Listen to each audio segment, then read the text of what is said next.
Ladies and gentlemen, it's the moment we've all been waiting for in our most prestigious tournament of the year. And now it's time to crown a new champion. What a world of work to do, Kenny! It's down, phase, move on! Take the lead, beats again for Dylan! Holy oh my God! He got the kill! And Gen G do it! Oh boy! United have done it! We've got a new champ! The stage is set! Are you ready? Let me hear you one more time! Are you ready?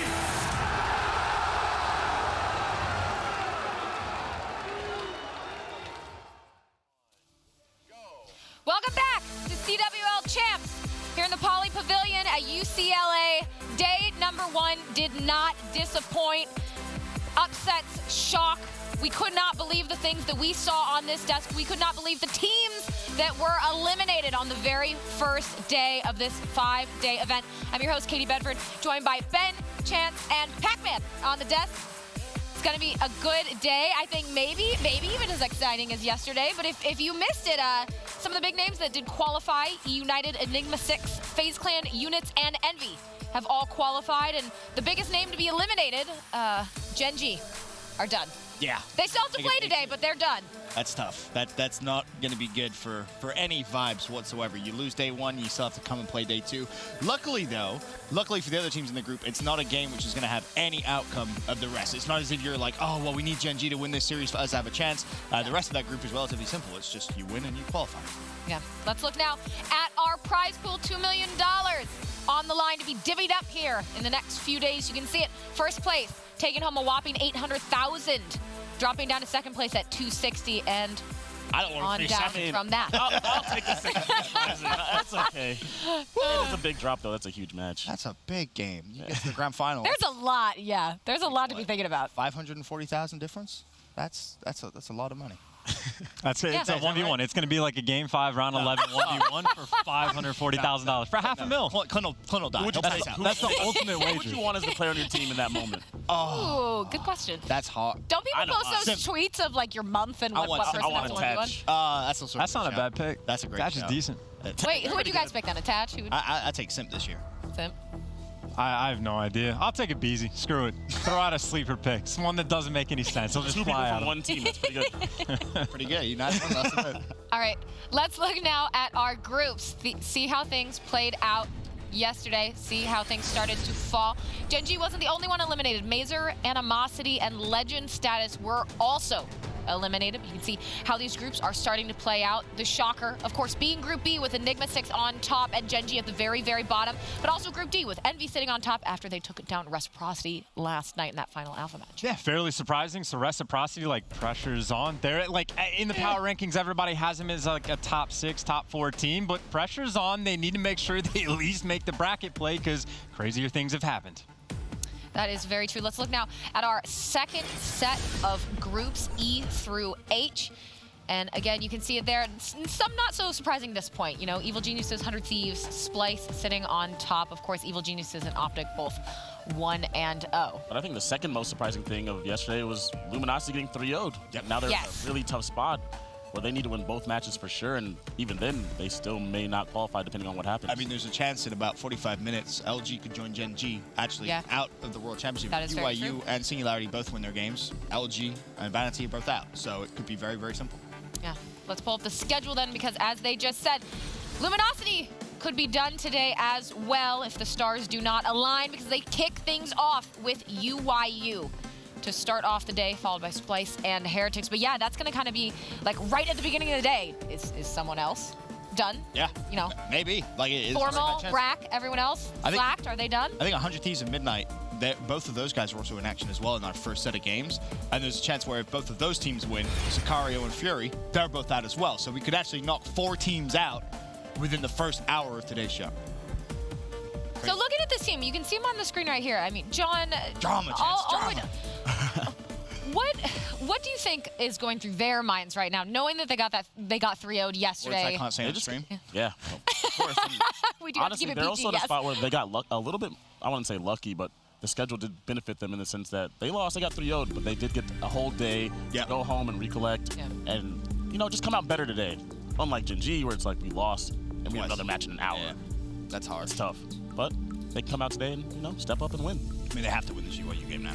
Yeah, they have to. Oh, and they can. I mean... Oh, no, they're still the favorite to win this match. How did Singularity look yesterday?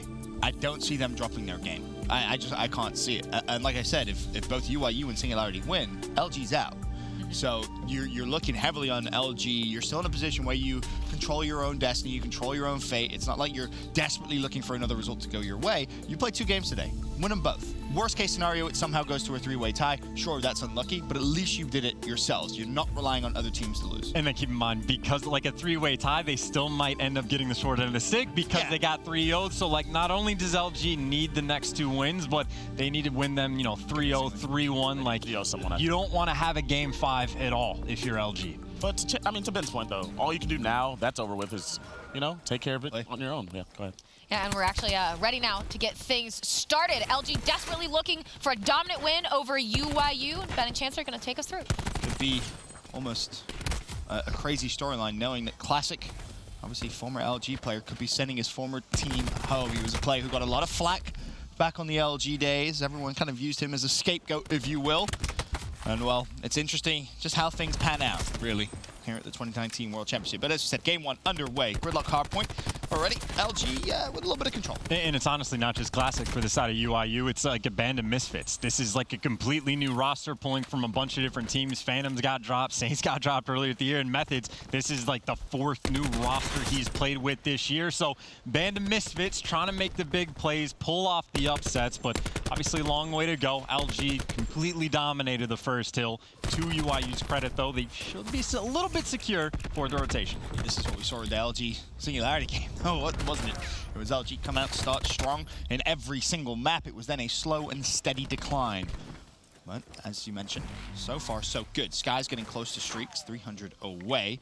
Pushes up to the backside of the map. Should have a gunfight here against Method's teammates there to support. So despite UYU having good small control for P2, LG just walk around the back of the map. I was going to say, should have been secure, and instead they are in worst case scenario where they have not gotten a single point on board. And I will say, if you were looking at the stats from yesterday, UYU looked like one of the best teams in the world. Phantoms had like a 2.2 KD by the end of the series. Blast was the #2 overall. So yes, it was just one series in, but they look fantastic.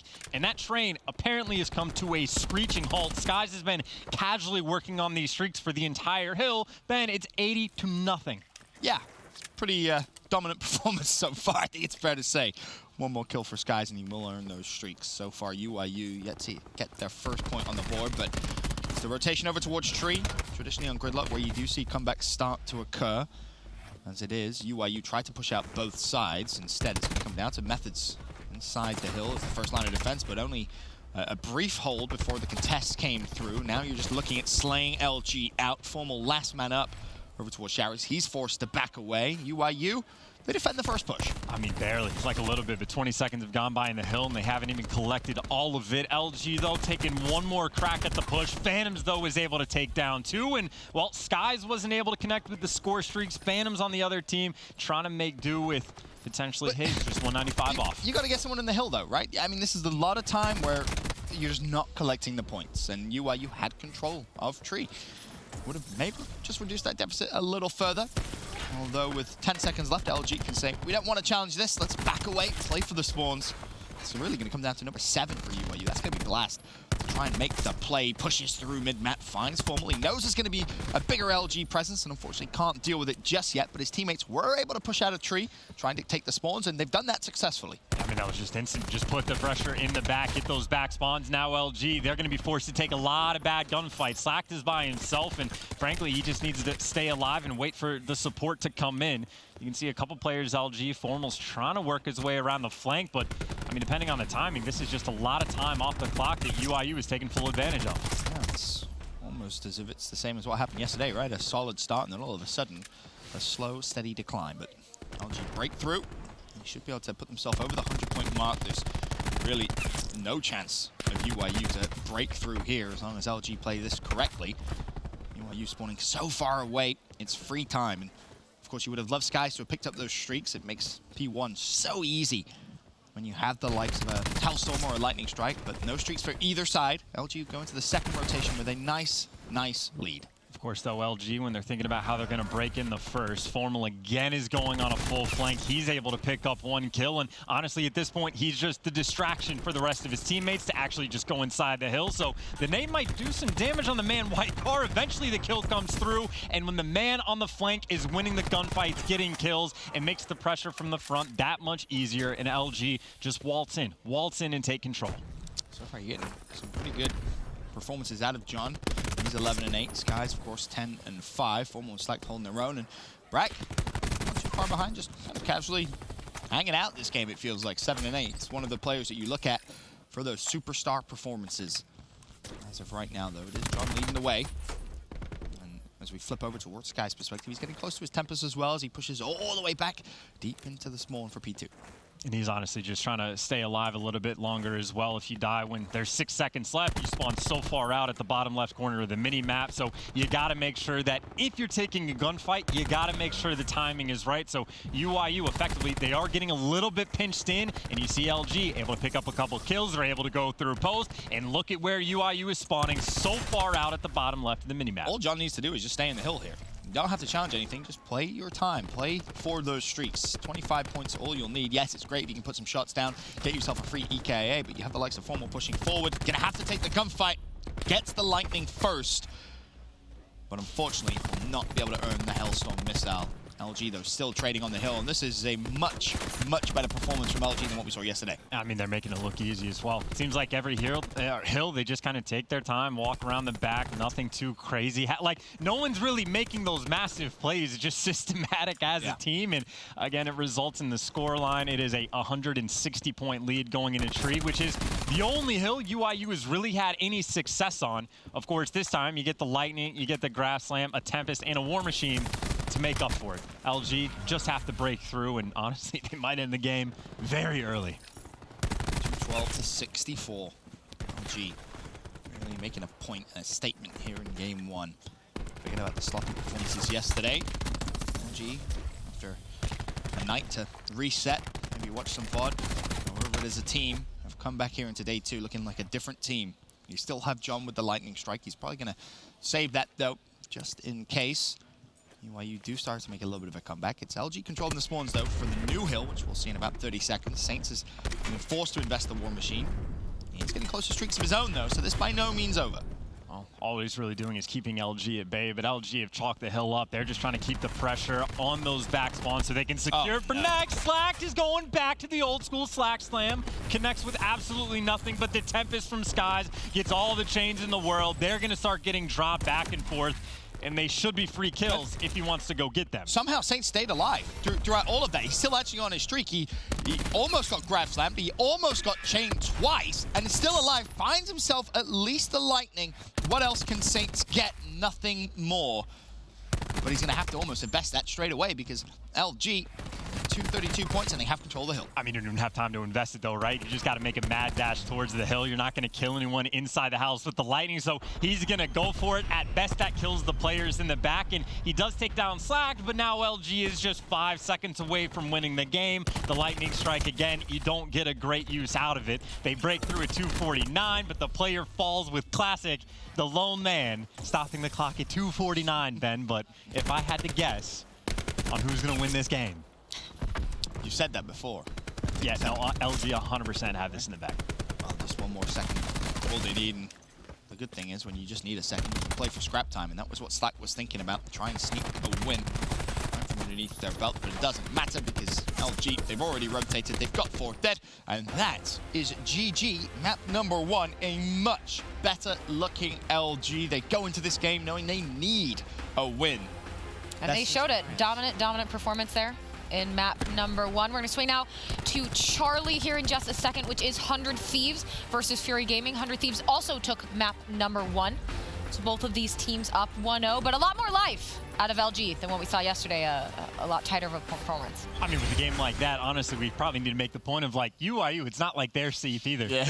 Like the group, like, we're like, oh, LG back against the wall. Things are getting nervous. But on the flip side, UYU have to face LG, which if it continues like this, it's not going to be great. And then they'll have to play Singularity. Well, obviously, we already saw yesterday is strong competition. So both of these teams want this win. And I mean, that could be a case of also they're used to playing those guys on UYU. Because that looked like a completely different team than the one we saw yesterday. Yeah. And that's what I was talking about before, where sometimes you play these players that you have no familiarity with at all, and it catches you off guard. Yeah, it can be hard. They did not just get caught off guard there. Well, yeah, that was kind of a one, like to see, to your point, Pac-Man, that you're making all yesterday, and a few people were, that, you know, how you perform against an amateur team that maybe you don't know the players, you're not familiar with how they work, how the team works together, and you might struggle. And then there's LG against UYU, who they've played and they know, and they made it look easy. I mean, individually, when you compare players from like the amateur teams to the pro teams, the gun skill is always higher for the pro teams. But the advantage the amateur teams has is there's so much VOD. There's just so much VOD too. Like if you're an amateur team, you can watch all the league games, all the open events, every event you could possibly want. You know how LG is going to play. On the flip side, how much information is LG going to get on the amateur teams? It's so difficult. And yeah, to your point, Katie, it's completely unknown. You don't know who's going to pull out a sniper in search. You don't know what angles they like to what. There's so much uncertainty. But as Pat kind of rightfully pointed out, LG's played UYU a lot. They've played those players a lot throughout their careers. They know the tendencies. They know every little thing those players are going to be doing. And now we are in Singularity versus Vanity. This is on Delta if you'd like to watch. Of course, 100 Thieves and Fury Gaming on Charlie and Midnight, and Sicario on Bravo if you want to check out those as well. Singularity won the first map of this series, 250 to 175 on Seaside, and it was pretty easy. So they're just still taking care of business like they need to advance that bracket. In a weird way, this game is almost a little more important than the LG one, because like I said, if Singularity do win this, pressure on LG even more. They cannot lose that series whatsoever. So, you know, if you're a fan of LG, I recommend pulling up 2 streams. Watch both, because your team could be in some serious trouble, especially if UYU tie things up. Admittedly, if LG, you know, they go 2-0 up and close out the series, then, you know, you're fine for now. But this result has massive implications on LG's chances of surviving. And then I think if you're LG, you're just assuming they're going to win anyway. Yeah. I think most people are just assuming that Singularity is going to win this series, which, of course, we can't make those assumptions because we have seen some insane things already in this tournament. But LG, you just have to imagine the worst-case scenario. And the same thing for UYU. They have to imagine when they go up against Singularity later today that it's going to be the exact same Singularity that took their gameplay to LG. So it's very tough for, well, this group's so exciting. It's a great group. Surprisingly so. Right? Going into it, wasn't one of the groups that I looked at like, you know, one of those potential upset type groups, but this is a great group. Well, see, I was looking at it and thinking, like, I could see UYU, like, folding under the pressure, and then Singularity could swoop in, maybe getting a win. But for Singularity to kick it off in 3-0 LG, that's when I just, like, put themselves in the driver's seat. That's what makes it so exciting when when the third tier or fourth team puts themselves in that spot. I thought Inside was going to find a collat there. That would be pretty nasty, but not the case. Instead, London just walks on into the sniper scope. So despite being 1-0 down, they'll tie it up 1-1. I think the thing that's impressed me the most about Singularity so far is the fact that they haven't folded under the intense moments, under the pressure. That's where a lot of kind of the conversation is, well, what's the big difference between an amateur team and a professional team? It's those big moments, right? It's the composure, exactly that. It's your professional teams have been in those situations so many times. But Singularity yesterday, they played so many of those moments so well. Yes, they made mistakes, of course. Everyone makes mistakes.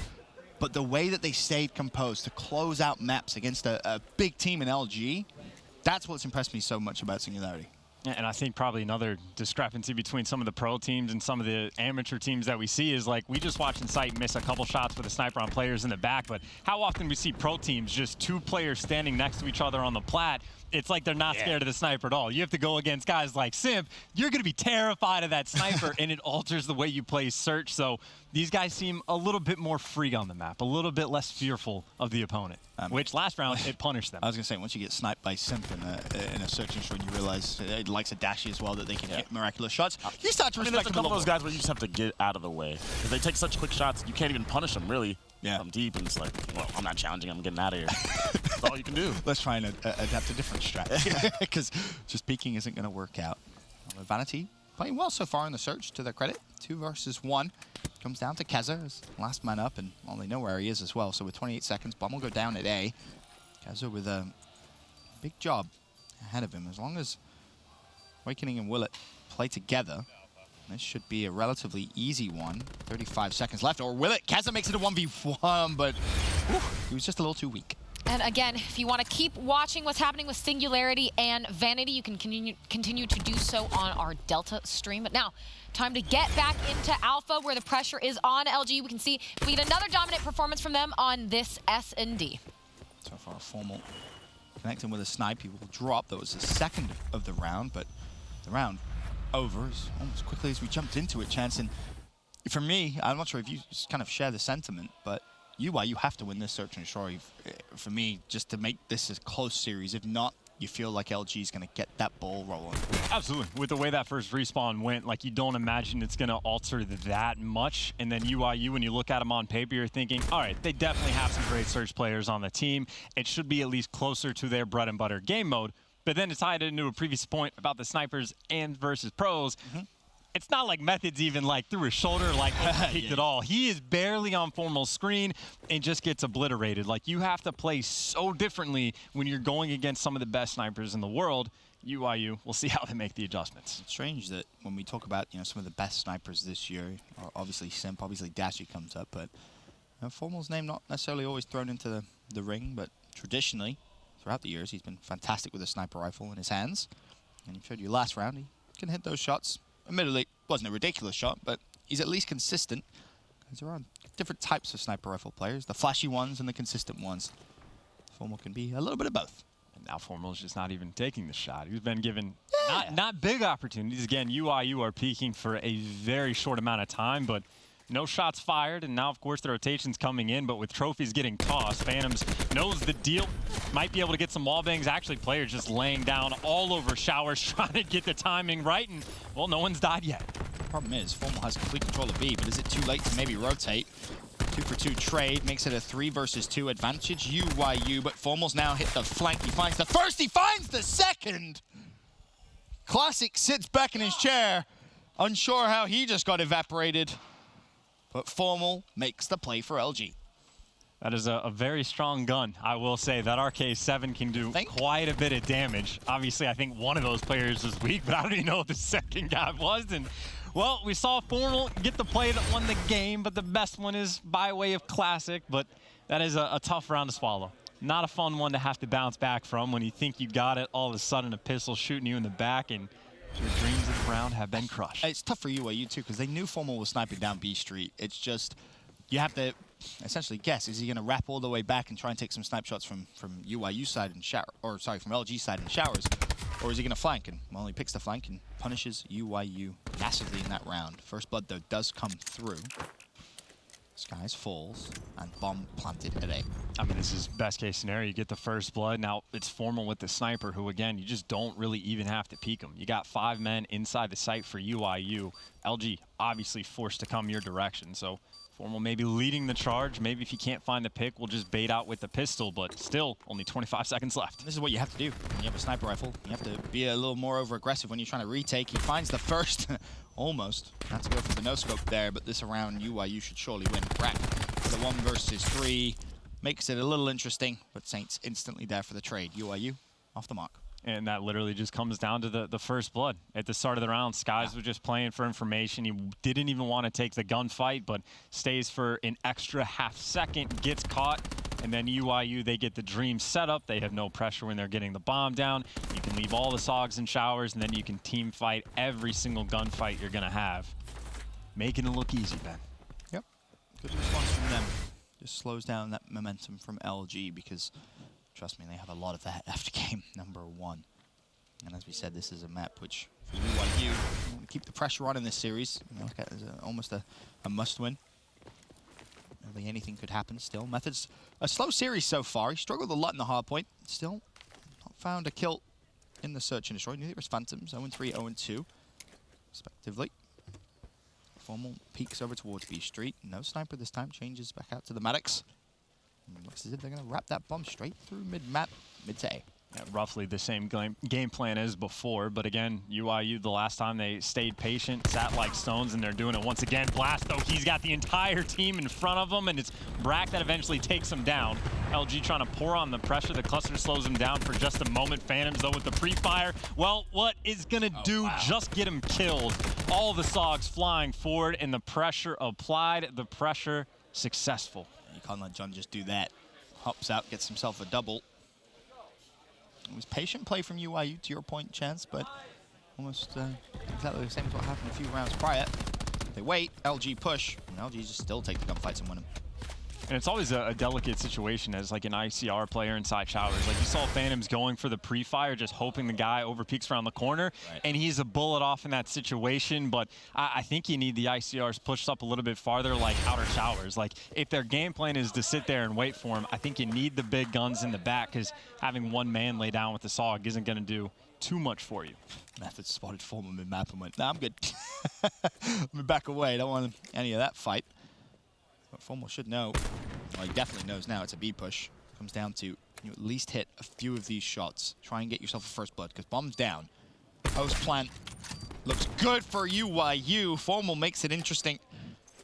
Shuts down Blast, hit marker on the second, a little unfortunate, but you should know how UYU is going to play this. And for Formal, this is about buying time for your teammates on the flank. Slacked and John, they're going to hit it, but time's ticking. You got 28 seconds. I mean, this is a ton off the clock. Back truck, though, is dealt with Formal. He's able to pick up one. Slack still working on the flank. He's got his teammate there, and John is able to take the next man down.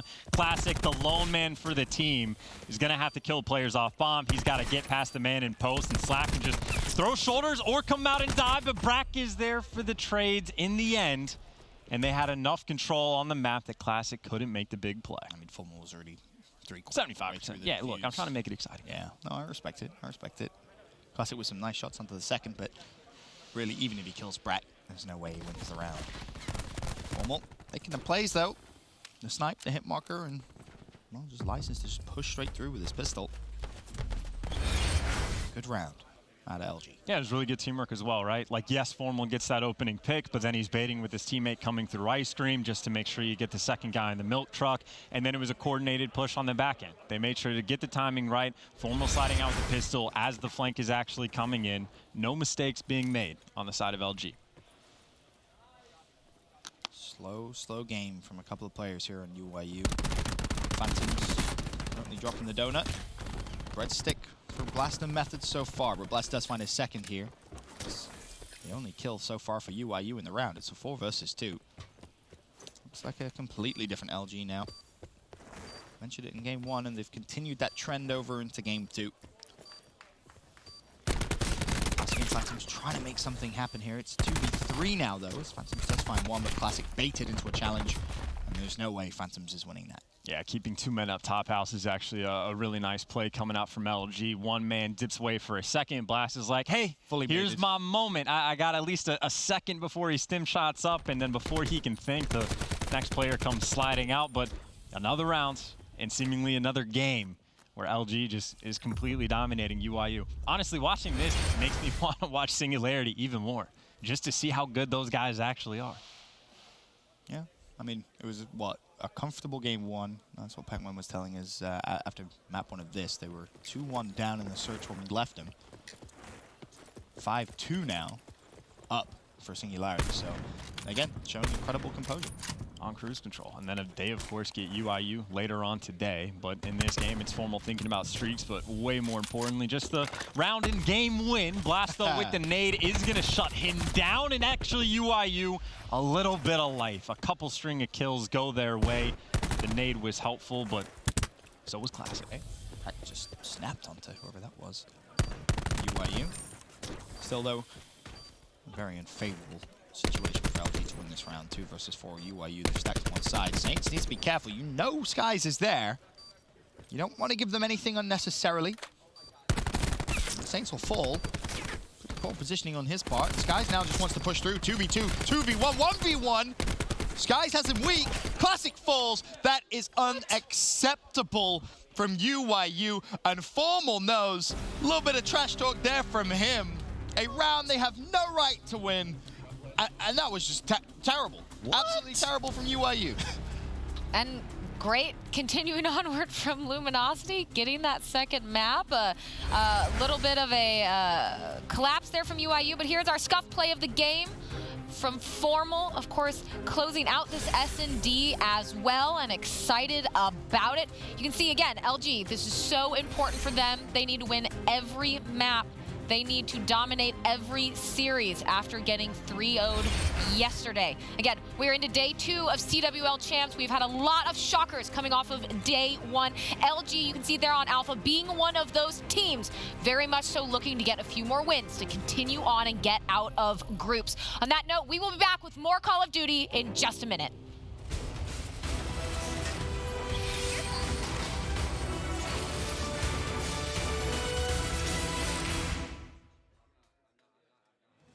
Call of Duty World League is presented by PlayStation 4, the official platform of the CWL, and Republic of Gamers, the official monitor of the CWL.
So Luminosity, Brack, and Slacks alongside John, Formal, and Skies. The most impactful change? That's a tough question, because if you look at the beginning of the year, they bring Gunless on, and they win a tournament. So for me, that's probably the most impactful change of the year. But that roster had its struggles. Luminosity had a lot of internal problems. They did not like each other, point blank period. There was just a lot of conflict between a couple of players. Supposedly LG, some of the guys didn't like playing with Gunless, and well, I think we find that out to be true. It was surprising because, like you said, they just won a title at Dallas. Top 12 was not what we were expecting. After Anaheim, Luminosity adds Skies and Brack. Getting rid of Gunless, bringing on these fresh, hungry players in Brack and Skies. That is without a doubt their best change this year. These guys are here to play. You can see the dedication. I feel that the time that these guys put in are kind of incredible, but they want this and they want this bad.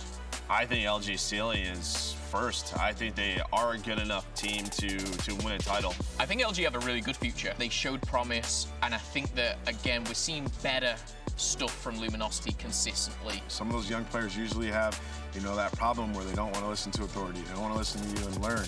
And these guys don't have that problem. And that's something that I really like about LG. Yeah, looking at playoffs, first they had to get through the play-in bracket, and I think everyone predicted them to do so, and they were able to do it. They just looked dominant on Friday. They destroyed the teams in the play-in bracket. They got all the way up to a top 8 finish. But this is a team that a lot of people said if they made it into the playoff bracket, that they could possibly win. So it's definitely a disappointing finish for them, but it probably feels good to do it the way they did. LG can win champs. As much as Maven has predicted them for the last 2, and he got one of those right, one wrong, I feel Luminosity can win champs. And can LG do it? Again, not the ideal start to champs, but they're making up for it right now, up 2-0 over a UYU who's looking lackluster, a little bit lost, didn't get a good night of sleep last night. I'm not sure what's going on. This series yet at all. Yeah, this has just become Operation Win a Map, right? And I don't mean that in any disrespectful way for UYU. I mean it in the sense that from what we've seen, you're probably going to lose this series. But if it goes to a 3-way tie, which could be very, very likely, you need that map win. You cannot get 3-0'd. The reason, LG's already been 3-0'd. So if you can just do a little bit of damage limitation, a little bit of damage control in this series, maybe come a 3-way tie, you'll be okay. Yeah, give yourself some sort of a cushion to lean back on, even if it's just one map. But as you said it, Ben, right now, they're making it really easy for LG to take these maps. They're going to win a map, but they need it. Do I? I mean, LG looks like they're just firing on all cylinders, and UYU didn't wake up. Yeah, bad combo. Bad combo. And we'll see if they can now in this control. LG up 2-0. Can UYU do something here? The absolute worst of combos. This classic one which means to start for UYU. It's going to be teammate select, of course, that picks him up. So far, UYU looking to defend over towards A. See if they're going to be able to do so. Methods peeks towards his right. John already falls. And I'll say this has been a choppy game from the side of LG. You got to admit off the break, right? You're already down by a couple lives, and, well, that might be problematic, Ben. Might be. Game could be restarted, though. Do not fear. Do not fear. Just kidding. Players try to play through it. It's okay. You know, sometimes things can happen. It's not like there was a cap or anything at all. It happened at the very beginning. Exactly. It doesn't matter. I was going to say, it looked very weird when Formal with an ICR just kind of like skipped his way out for a gunfight. And I'm like, that seemed like too easy. Like, that's not a formal play. And then everyone else started skipping. I'm like, oh, okay, this is a little bit different. What you need to pay attention to now is how their breakouts changed. Now, it was the beginning of the map, but the breakouts did happen. You saw both teams' initial play. How will they adjust? Well, they changed immediately. So put yourself in, what, LG was on the attacking side. Did you change? Nope, do the same exact thing. Same exact thing? Mind games. Ooh, I like it. I'm like, he did this last time, I'm going to do this to counter it. But you should just be prepared for another counter. Wow, you're playing 3D chess. You know he's going to counter, so you counter his counter, but then he knows you're going to counter his counter, so you have to counter his counter his counter? Nah, UYU doesn't think that deep, so just gonna counter and I'll be right there. I'm with Pac-Man on that. I think UYU like, it went well for us. Let's do the exact same thing. Run it up. Oh, up indeed. Speaking of running up, 100 Thieves, they're 2-0 up. Again, I mentioned it earlier on to start the show, but if 100 Thieves and Midnight both win, Sicario and Fury, they're out. Bye-bye. Yes. See you later. And I've been watching the series. 100 Thieves also looks like one of those teams, like United, who are competing and doing what you expect them to do against the lesser teams. They're just taking care of business. No shocks coming from them. They're just winning so easily. Singularity, Vanity. This is a 2-0. They won the Search and Destroy. And although in 3-way ties, the first kind of level of deciding that is you don't really take into account the fourth. If it's all tied after the first, you do include that fourth team. So for Singularity, you don't really want to drop a map here, knowing that Vanity's already been 3-0'd once. Really, you need everyone to 3-0 them, just so that maybe, and it could be crazy, a chance or a playoff game to decide who goes through. When you're the players, you're actually in, you know, the map. You're going through everything. Are you really thinking about that at all? Not during the game, but before. Yeah. Before when you're everyone's in the running game. all types of scenarios, and you're like, all right, we can't lose the map. I think in the game, you're just playing the game, trying to win. Traditionally, what happens is you wait till the first 2 games are done, and they just kind of play out however. And then going into the third, players are asking everyone. They're asking refs. They're asking us. Oh, they're like, right. hey, like, what? Like, we figured this out. Is this right? It's like, oh, well, if we 3-0, then we're through, right? And it's like, well, no. Like, sometimes even the players themselves don't know. If it gets complex, I'll have 15 DMs from, like, Instantly. the org owner and, like... Right. Exactly. But it can get super complicated, and... Well, that's what happens when you just don't win all your games. In my experience, anytime you start like giving the details of the complications to a pro, they're just like, all right, we're just going to win. Whatever, dude. I don't care Thanks, anymore. but no Just thanks. like- We got it. At the end of the day, that's all you can do. I mean, absolutely. It is, right? Just win your games and you'll be A-okay, but... See, but it's situations like this where all I can think of is you saying, just don't lose. Don't lose. Just don't lose. It is as simple as that, right? Which is literally the worst advice ever. I think it's the best advice. It's the best Just advice. don't lose. Just don't lose. And then, it's horrible. then you don't have to worry about a damn thing. Then, then you're going to walk away with Don't get 3-0'd. 800K. You'll be all right. Exactly. Just simple, right? Just win a map. Win a map. Win a map. Win a map. Should be okay. You'll be all right. I tell you though, this group is going to get spicy later on in the day because we're at the point where obviously yesterday a couple of groups played 2 series, and we're starting the day off with a series and a group, which is just going to be nuts come later on. Like the second to last game of the day, I think it is those sets. That's going to be very spicy indeed. I mean, it really seems like the setup's going to be UYU are going to battle it out against Singularity for the spot, and it might just be they have to win X number of maps to overpass LG or something like that. Like, that's going to be the map at the end of the day, or the match that decides the entire pool. Most likely. Well, it's going to decide if it's a 3-way tie or not. Right. Because if LG 3-0's UYU, UYU could still 3-0. If UYU 3-0 Singularity, then all of a sudden you have a 3-way tie. Yes. That's what I'm saying, though. That final match is when we're going to know, for every single team to make it in, here's the specific condition of Team A needs to win this many maps or the series or whatever it's going to be. Yeah, I mean, coming off of this, though, regardless of how Singularity wins, they will qualify, and Vanity will be eliminated. I was just informed. Oh. Wait. No. That's what I was, I don't know. Vanity will be out. Vanity will definitely be out. That wouldn't make sense because they could get 3-0'd still by UYU, and then the map counts would be the same. All I know is I want to see the SCD tiebreaker. I think in the past, I've never had to play in that. history, I think we've only had 2. It was Envy. Envy, I forgot the European team name, but... Are you talking about from Ghost, or is this from Black Ops 3? For Ghost, I have literally no idea. I know the Black Ops 3 one. It was a Black Ops 3 one. Black Ops 3 one was Infused Mind Freak and the other team that didn't qualify. It was Infused that got out. Yeah, well... That just sounds stressful. One search and destroy map to decide. Yeah. Yeah. Yeah, that sounds stressful. Especially if you're playing an underdog team, search and destroy is your lifeblood. You don't necessarily win all the respawns against teams like that, but search and destroy is an almighty equalizer. Anyone can win one search and destroy.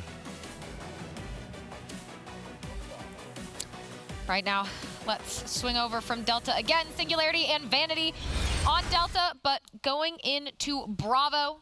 1-1, and of course Midnight there taking that control against Sicario. Midnight having a good day yesterday. 100 Thieves as well, starting off today on Charlie, having a good day so far. We'll see if Midnight can keep it up. See what they can do. Yeah, I mean they played a pretty tough series so far against Sicario. Sicario was at a point in the first hard point where they were at a spot where they could have won the map, but they decided to hit Old and made an amateur mistake. They double hit Old Hill. Left Chino alone on rotation, they could have gone ahead. And just to touch back on the Singularity thing, yeah, you have to wait to see the result of the LG UYU game. The Singularity. The fairy is whispering in my ear. I'm not going to listen to them anymore. Singularity isn't through yet. The Vanity is out, I believe, but yeah, Singularity they still have to wait and see because if, to my point, if UYU win, then LG's out. If LG win, potential for the 3-way tie. So again, that group is whoo. It's spicy, folks. It's spicy. Get your popcorn ready for the second to last series of the day because, baby, that's going to be a good one. Yes, it will indeed. Now, Charlie, 100 Thieves up 2-0 overall over Fury. Fury able to take that first control here in this Group F matchup, but still a really long way for them to go if they want to try and claw this back. Yeah. Good luck. I mean, I'll be honest. I haven't watched 100 Thieves play this tournament yet. Neither but have I. I feel like we never watched them. I'm going to guess that they have just been taking turns of any player getting streaks going off. This is Kenny on a 9 spree. And then next thing, it'll be Octane and be like, hey, guys, I'm on a 4 streak. You mind if I play for the score streaks? And then he'll just go on a 9 spree straight after. And they just take turns. I don't want to say that you cursed them. I did curse them, 100%. I felt bad. Yeah, I'm not sure if you heard, Pac, but Chance was saying, I think it was in Miami, wasn't it? That 100 Thieves, they were the best team at getting score streaks. And he had all the stats to back it up. It was true. The second he said it, the 2 series we cast, they didn't get any streaks. So they got 3-0'd by FaZe, right? And they lost. It was Crowder gave me a look, and he was like, just disappointed. Like, why do you have to say it, right? That's just one of the. That's a tweet, Chance, for future reference. Never say it on broadcast. Just tweet it out. Just tweet it out. I'll save it. I'll go back if you make that grand finals. Tweet it out right before. You're gonna have Nate on your DMs. Please, God, no. Please, no. Not like this. Please, no. I believe in that superstition. I don't believe in superstition at all. I just believe 100 Thieves is playing a slightly weaker opponent, so they can kind of Oh, in this series. What do you believe Wait, in? in this series, I agree, but you play one of the bigger dogs, you never know. If not superstition, then those jerseys though. If not superstition, then what? Wait, what was that? What was that about the jerseys? Wait, yeah, what about him, Kitty? What, You know, they kind of just look like watermelons. That's what it makes me think of. watermelons. Okay. Better than Mox's hair, but you know, not great. Wow, you're just You can't kick him while you cannot kick him while he's down. Yeah, jeez. No, I love him. I love that team. Oh, that was my saddest part about yesterday. I love that bet. And They do look like watermelons, though. yeah, you know what I mean? But it's okay. Like, is it their summer colors? Those look Chance? like back-to-back champions to me. I Yeah. don't know what you guys are talking about. I'm seeing it back-to-back. At previous tournaments, though. Obviously not, Yeah, I was gonna say, yeah. not the last one. But on the year, Last one. I just see good players. I mean, just see good 100 Thieves, you expect them to come into groups, and they're a team with so much experience where they're not going to falter. They're not going to make mistakes in groups. It's going to be a simple walk through the park here in day 2 for them. And then you get really ready for how the bracket's going to look. And to me, that's always the most exciting thing about COD Champs in recent years is as soon as day 2 is done and you see the bracket start to fill out, by the end of day 2, you see the full bracket and you're like, oh my God. You know, usually we end up with, like, top teams playing each other right away at Champs. It usually happens. Because people always make mistakes in pools. It just always that happens. always happens. Like Black Ops 3, it was Envy Optic right away. Yep. And AW, it was Denial Optic. That was nuts. Right. Last year, it was Rise TK, the teams that were just in the finals, played in the first round. Yep. Like, right when that bracket hits, it just, boom, Yep. kicks off hard. It's always a fun time. Although, you know, to the point, just don't lose and you'll be... 100 Thieves looking good, though, so far here in the control. Won the last round, tied up 1-1. So far, though, Fury defending well. Defending well indeed. They've earned themselves a 4 life advantage. Drama, of course, does have his Grav Slam too, so 100 Thieves want to funnel in over towards A. And expect to see him pull the trigger on that very, very shortly. Really, 100 Thieves just has 0 map control, so they're going to have to find quite a few picks before they can make their move, which to their credit, they find you in Drama. That was just unlucky. That was unlucky. That was Wait, unlucky. did he jump up on the side? The player with the grapple, I guess, was just far enough away around. Wait, I would love to I've see seen a Grav Slam get a 5-piece through walls, and that guy just didn't get a kill. He hopped That is up on the side on like the little railing. yeah, And the other guy must have been just around the outside That's of why you. they're champions. just far enough away. That's why they're champions. That's why they're the next level. They had They understand the spacing of the Graf Slam better than anybody in the world. that part I actually think is true. I think they sent one man in by himself and left the other guy posted in the back just to burn the grass slam, but I don't think they're not that next level. It was a simple concept. I mean, They don't have it down Way to too inches good. and centimeters. No, I they don't know think so. exactly where. Definitely don't think they're thinking that far. Well, you never know with Crowder as a coach. Maybe they are. And a couple of life lead now for Fury. I don't think Crowder's here. He was late today. I didn't want to throw him under the bus. He was. He I knew was. that He too, was. yeah. That's the coaching that Mud Dog brings to the table. That's where he kicks in. He understands grab slams to a T. Yeah, he was very apologetic though. Apparently, Crowder's a great guy. Well, you can tell how seriously he takes his job. So. Oh, I mean, everything he does, he takes seriously. Whether it's playing, whether it was being an analyst formerly, whether it's being a coach, doesn't matter.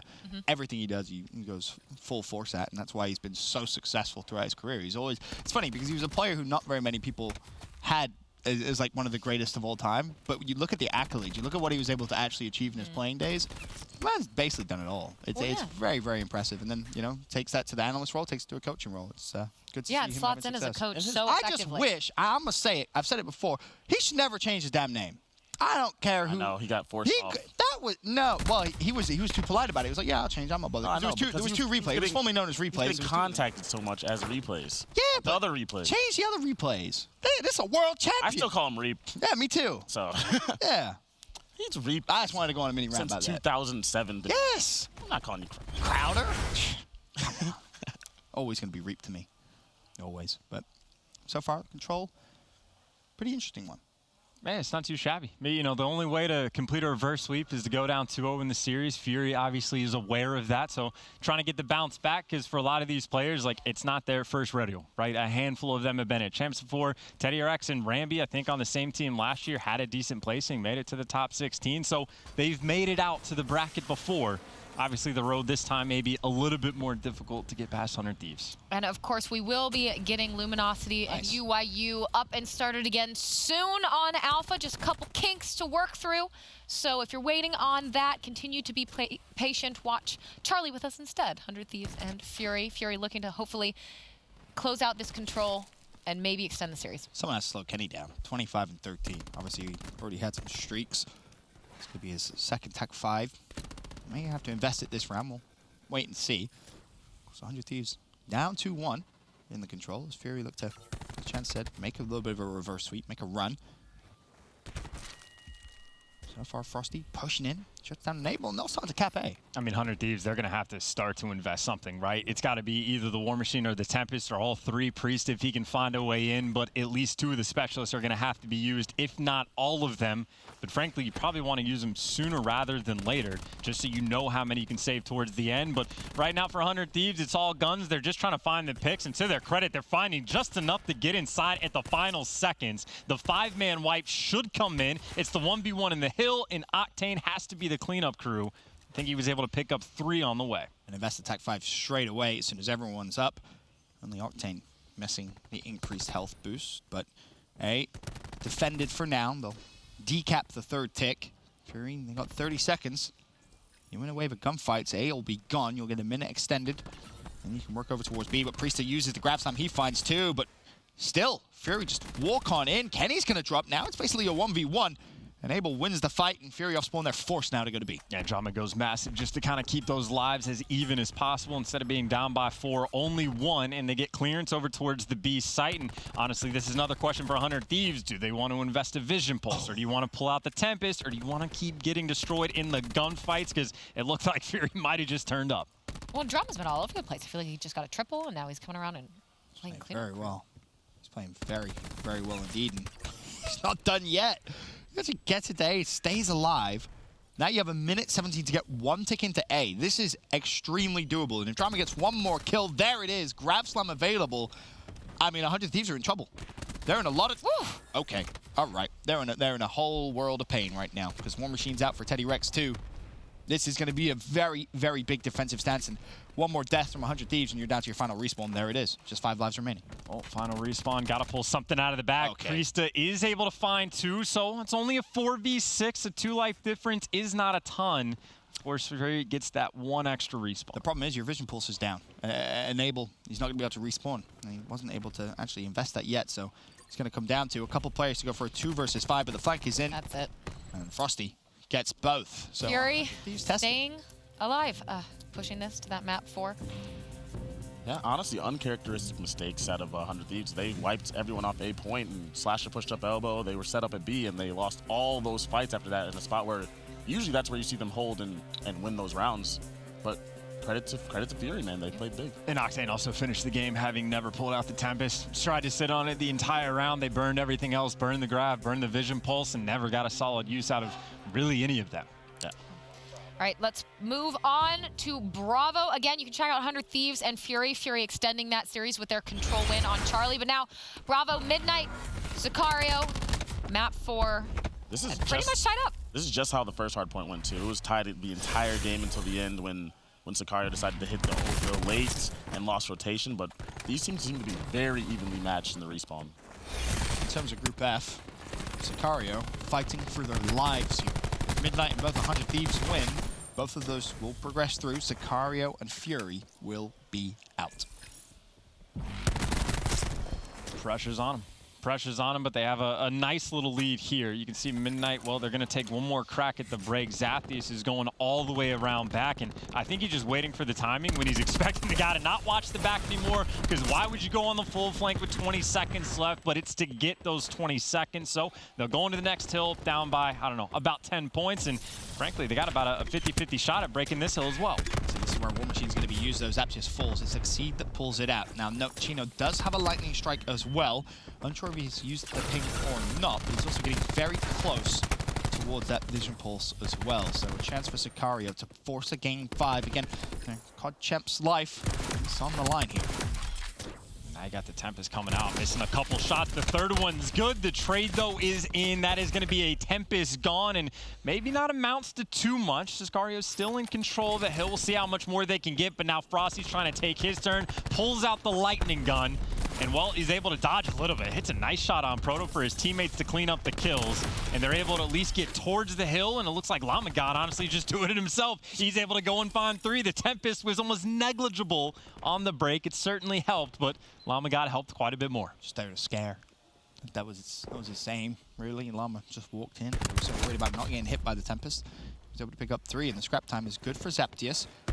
One challenge. Very late there. It was Chino that went for it, and that's going to be him earning his vision pulse, and I think he just popped it too for the rotation for his teammates. So Sicario, best of luck here. Now you just have to win the following gunfights. It's going to be Exceed with the sub inside the hill. Chino's rotated through. The last tick of the vision pulse is going to come in as well. You still have the lightning if you get broken, but a good investment from Sicario. They still have about a 50-point lead. And they may want to make sure they keep the back spawns as well. So the player that's mid-map doesn't want to get too over-aggressive, and Proto's able to pick up one gunfight as the rest of the team for Sicario picks up the rest. Unfortunately for them, though, well, you can see the spawns actually do at least partially flip. So Midnight in a very rough situation where, one, they want to break this hill. They want to make sure they can lock down the spawns for next. They got a lot on their plate, Ben. Obviously, Chino with a good investment in the vision pulse. For me now, I save that lightning strike for the fountain rotation because you can do a lot of damage here on P2, but you want it as a back pocket, kind of a emergency panic button, right? If you use it, it's just like a, okay, saving grace, we still have something if everything goes wrong from this point on. Because Midnight on P2 first. However, gunfight's pretty 50-50. Still Midnight spawning in. Zaptius is in the hill. That's a double for him. And this is now where Sicario just needs to not panic. There's no need to hit the panic button just yet. And that seems to be what Proto might be thinking about it. I mean, this is 50 seconds when all those players spawned up, and Proto took his time to clear out all the way around. He's trying to catch players for Midnight that might have thought about the rotation, but now he's actually forcing their spawn in the back. So Midnight, they got players that can be there, but of course Sicario, 18 seconds away, and they can still win the game. So do you rotate? Do you put the pressure on the hill? That's the saving grace, right? And the few players that do spawn up for Sicario will simply just rotate. You do not need to push the old hill. Again, you have a lightning strike. You set up on fountain. If you get broke, you use the lightning. It's a very simple rotation. It's a very simple game plan. We've seen it all year. Midnight with almost an impossible task ahead of them. Will they be able to do it? That's the question. Of course, you'll see that on your right-hand side. All comes down to Chino and that lightning. And to be fair, Midnight's done a good job.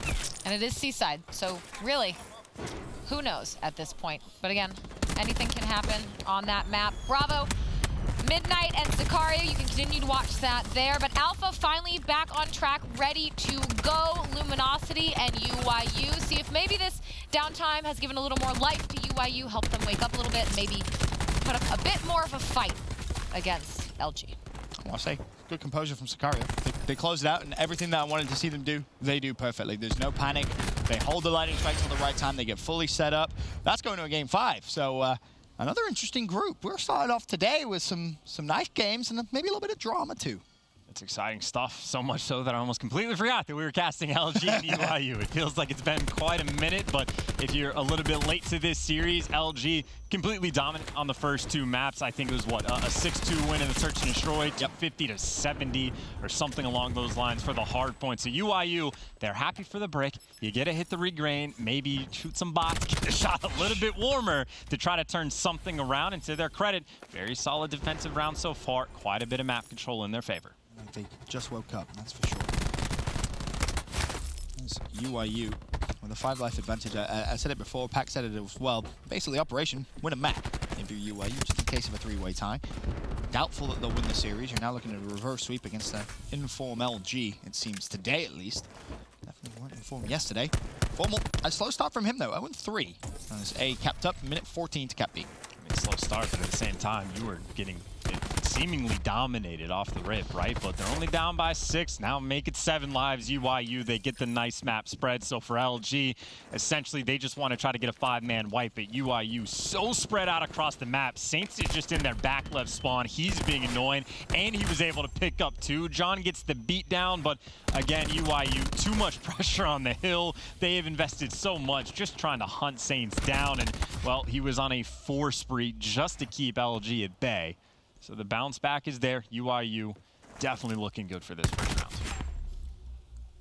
3 lives left. 11v3. To your point, UYU, a much needed round 1 win. Just to try and turn things around. Classic will find Formal. And that is the final kill coming through. UYU still with life in them. Try to make the series at least borderline competitive. God, this is going to be a tale of like a handful of storylines. Like, we started the series being like, LG back against the wall, got to get these wins, you're eliminated. After the first map, we were like, oh, wait a minute, UYU actually. You got to make sure you win at least a little bit because your day is not over either. There's no guarantees here. And now we're to the point where we're talking about UYU needs to win a map, but they're thinking about that reverse sweep, Ben. They don't want just the map. They want the whole thing. I mean, of course. But from what we saw in map 1 and 2, from a third party's POV, didn't look like that was actually ever going to happen. Well, we will see. A lot of COD left to go. UYU trying to play nice and aggressive. You got the grapple ICR strat coming out on the side of UYU. I think Lacefield's probably one of the first players to actually utilize it, but it's perfect for Arsenal control. That being said, though, it is a very scrappy opening break, which looks like finally UYU get the clearance as Saints is able to pick up 2. Well, LG lose the first round of control, and they don't really have too much control of A. I want to send it over to Astro Gaming listening with LG. Lobby's open, bro. Someone pick up lobby. Solo one shot. Yeah, I'm not. Outskirts Caesar, one more outskirts Caesar. I have your lobby. Lobby. I have lobby now. Two lobby. Yeah, 2 lobby. They're gonna slide on me. Solo. Just holding it. There's 3 in lobby. Pop tour. There's 3 in lobby right now. Solo on me. Come up your solo. Stay up. Lobby dead. Coming up. One more. He went B. Top 4 on me. I'm one shot. Absolutely. Hang on. There's 2 there. Break this. Full shot. Lobby 1 shot. Nado. Damn it. Lobby. Top Nado. Lobby's coming out to you guys. Back to Nado dead. I'm one shot. I'm in wall. Left. 2 dead. There's 2 there. Make a push. Go your stairs. I have your lobby now. Yo, take off flag. One shot dark. Carson, go help. Yeah, middle. How much left? I'm gonna come home left. He's a lighting there. One's a lobby. Help me lobby. He's a lighting. They're lobby right now. There's 2. Chalice guy. 1 minute 40 still to go. UYU playing this one so much better than what we saw in map 1 and 2. 18-12, the life advantage.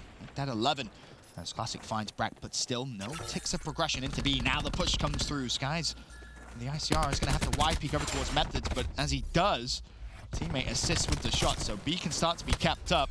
Formal drops as well.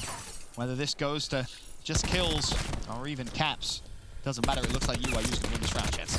Yeah, Methods does get traded, but he at least dragged one down with him. It looks like UYU, a lot of pressure on the hill in every single gunfight. There's at least 2 players from UYU that were shooting back, and yes, LG stabilized, but it's an 11v4. You just need to play for some kills, and you should be fine. Saints going for the fullest of flanks. Is just going to be able to hear Slack coming.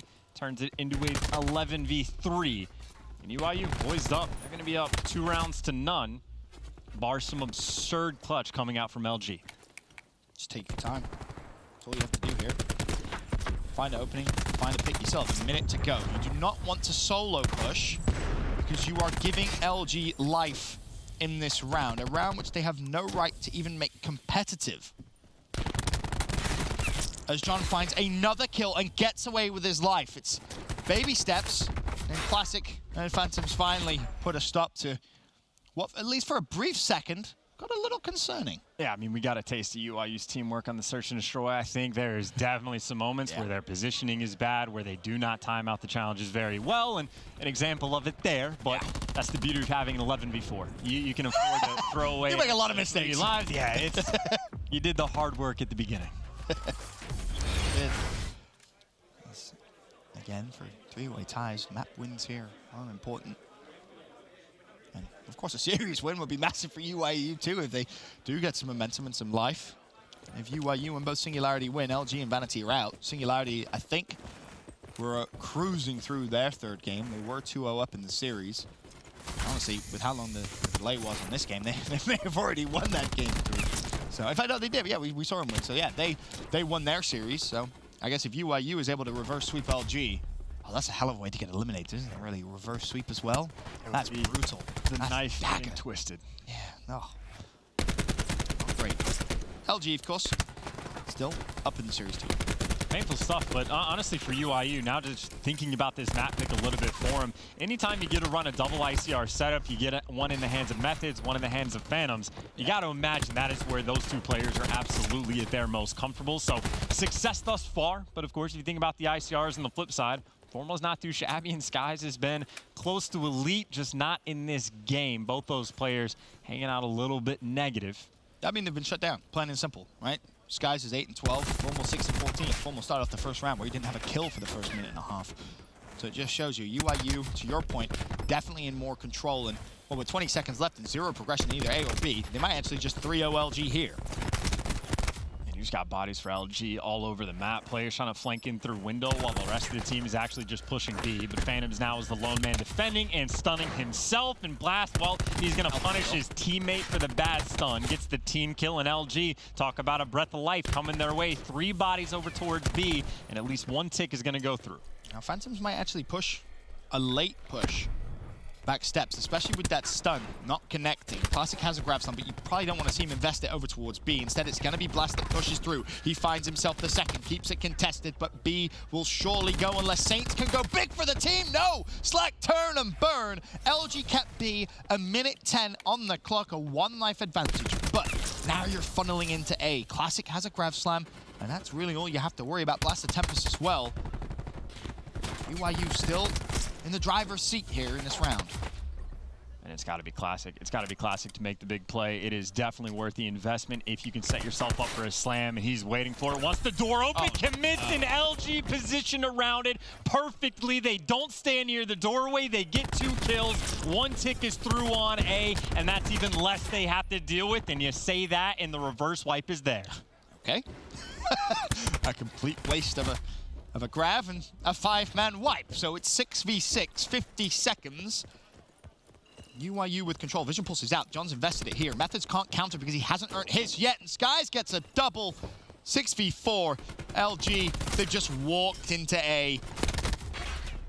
Unless Blast can get a miraculous double, which he can't, that round's over. LG, stay alive in the control. And UYU just hit the panic button as well. That Vision Pulse got called in. Everybody tried to turn and run and give up their positioning. And Sky said, thank you very much. I will happily take these 2 kills outer. And honestly, it was those 2 kills that even if the Vision Pulse stopped, probably just going to win after that because they got a nice little lead. So LG working on the control reverse sweep. And the good news for them, they dealt with the grav on one side for the table for Classic burning his. And they only really had to use that Vision Pulse. So the utility game starting to shift a little bit in favor of LG. They got the Graph, they got the Tempest, and it's still just that Tempest on the flip side. 4th round underway. Skies back steps, feels the pressure. Could pull out Tempest here, or, well, I guess if your shot's just that good, you don't even need to bother. Yeah, just wait for his teammates to come help you out. Maybe even the grab slam's gonna get used. You actually see Blast use his Tempest, and now it's about the timing, and it gets timed perfectly. Slack flies in and gets 2. And then, of course, his teammate was there with him for the help over towards Jet. Now Slack's gonna wrap back and thinking about the grab slam, but the timing was not there for him. Split push from UYU so far. They're gonna have another go over towards B, but John wins the fight against Phantoms. Meanwhile, A, at least a tick in so far. Grab slam from Slack, his turn. Take notes, Classic, that's how you do it. Saints and Classic both fall. LG defend A. That's not even take no classics on what you do. It's the exact same play. It's just LG knows how to position around it. UYU not too quick on the spot. Now Skies pulls out the Tempest, and even if he doesn't get the kills, it might make UYU play a little bit slower. Only 42 seconds left on the game clock at the moment. So UYU obviously forced to make a play. Another man's gonna fall in the window. Skies gets the shot on the fallen foe, and now LG can surge forward. Skies, maybe easy shots for him, but Classic shuts him down, but still only 27 seconds left on the clock. And the problem is UYU, with 25 seconds, they've not even panicked and gone towards B. They're still funneling in towards A. It does have the most progression so far, but now you have to just win the fights, and that's something they've not really been able to do. Saints is pinned in a corner, somehow survived long enough that Methods is able to trade that out. That's 2. Now the zone contested. UYU surging forward. They have got themselves a life lead as well. It's a small one. It's just 3. And you can see they're thinking about maybe flying over towards B, but no, upped against it. Crash used.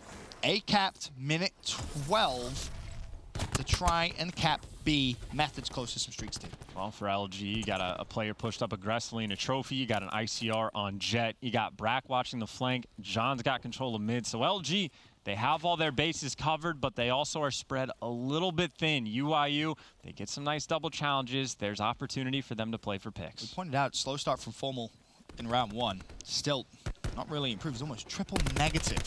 Not what you expect from a player of his caliber. 7-20 he was before that double kill comes through. And that's the opposite of Curse for Caster there. See if he can try and turn things around, but it's a 3-life lead, 35 seconds. The problem is, UYU don't really have time to play TDM. Blast would love his streaks. He's not going to get them. Phantoms has a lightning. You're trying to spawn trap, but you need someone in the zone just to stop the clock. You're actually in a situation where you need to use the lightning. You don't really have too much choice because you don't have any control whatsoever. Formal's just jumped off the map. He will finally fall. The lightning gets nothing. Finally, though, you get inside the zone.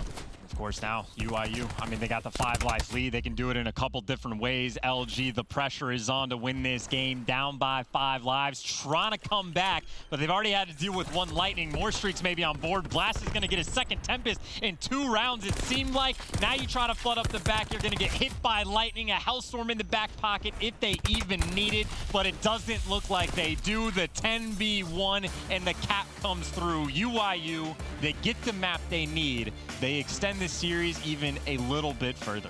A little breathing room for them. We said it, they needed at least a map so that if it does come to that tiebreaker, they have a little more cushion to rely on. But again, as you said it, maybe if Formal had been a little more awake. Yeah, uncharacteristic start from him and uncharacteristic map, but bad maps happen. Yeah. You can't be godlike. You can't be perfect. So, a lot of time back in the day, players used to take long breaks after they would get like stomped out on the maps. Aches and Clayster, they would just go away. I stole that strategy from them too. Like sometimes you just leave. We lost like a domination or something. Just walk away.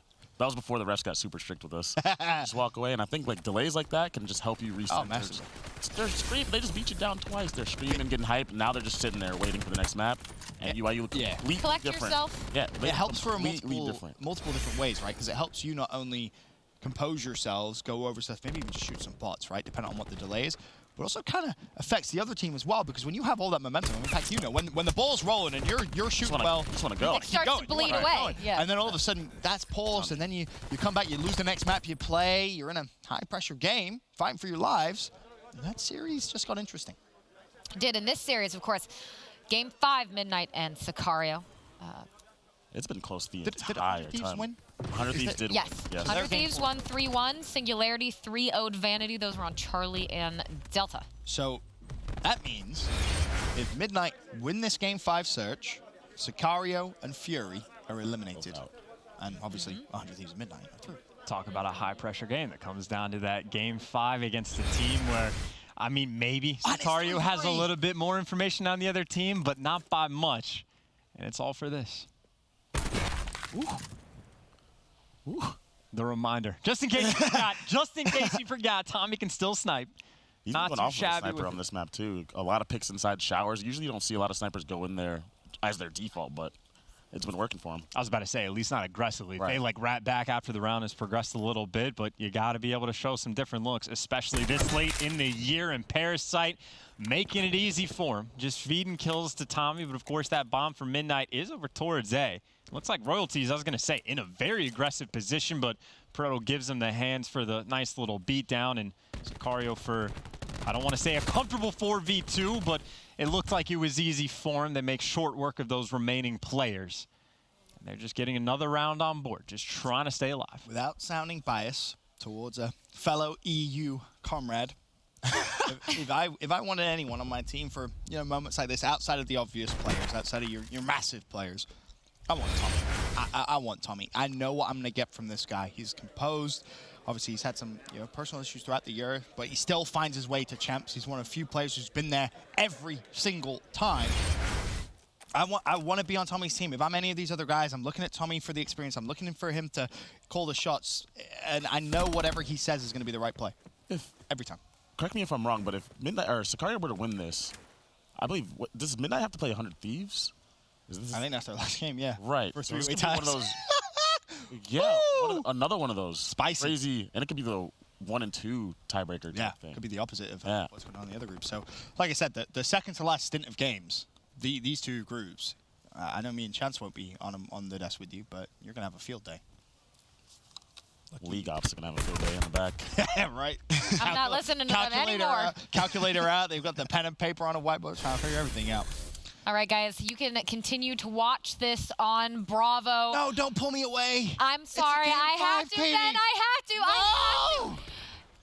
I'll just see if they whisper in my ear and they tell me things we get to say. We get to say. We can stay on Bravo. We can see what happens in this game 5, Midnight and Sicario. Thank you, Katie. You're welcome.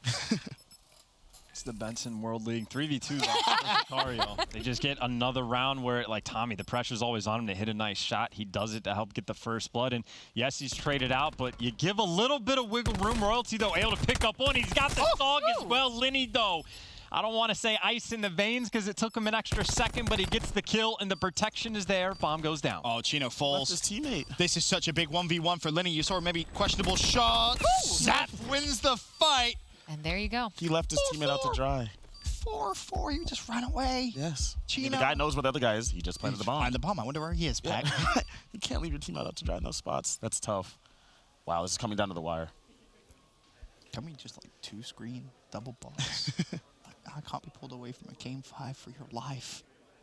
The pressure. Don't look at me with puppy dog eyes. Stop. Stop. I wish you guys could see Ben right now. Hey, I his little puppy dog face. You have full control, Katie. It's the Katie World League right now. Oh, that's dangerous. I don't know if you want to give me that much power.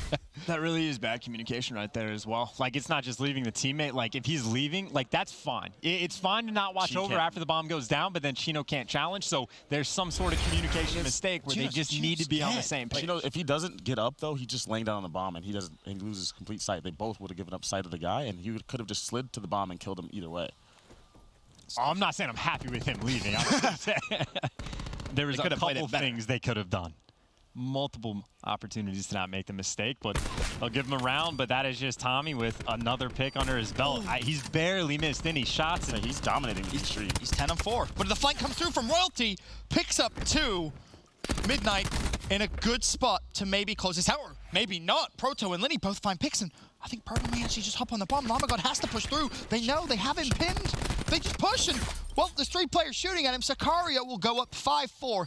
Again, to reiterate, Midnight win this. Sicario and Fury are both out. 100 Thieves and Midnight would progress through. And not to sell the Superstition story, but if they didn't throw away that 2v1, they'd be fine right now. Thanks, it would be happy as a clam, but you throw away around, it adds just that pressure game, right? Ben, Psychologically, it wears on you. I don't want to have to tell you this, but Alpha just started. That's fine. They can start their game. That is I know, don't worry. They told us we get to stay. We can stay through the end of this. But if you do want to tune in to Alpha, that is LG and UYU getting back at it. But again, this is Bravo. Game 5 for your I mean, if they want to tune in Alpha, they're in the right place because they're here. So. Look, I promise you're not going to miss anything. You'll miss a hard point. You'll miss a hill. What if we come back from that hill and there's like 4 men streak out? Like 75-0. Okay, well then, my bad. All right, my bad. But this is for your tournament life, folks. No, I agree. This is. I like how Tommy's going aggressively into A. Like, he's not scared. He's fearless. Shot after shot. I think he's gotten like the majority of first bloods for the 6 rounds that we've actually seen. He's gotten like 5 of them.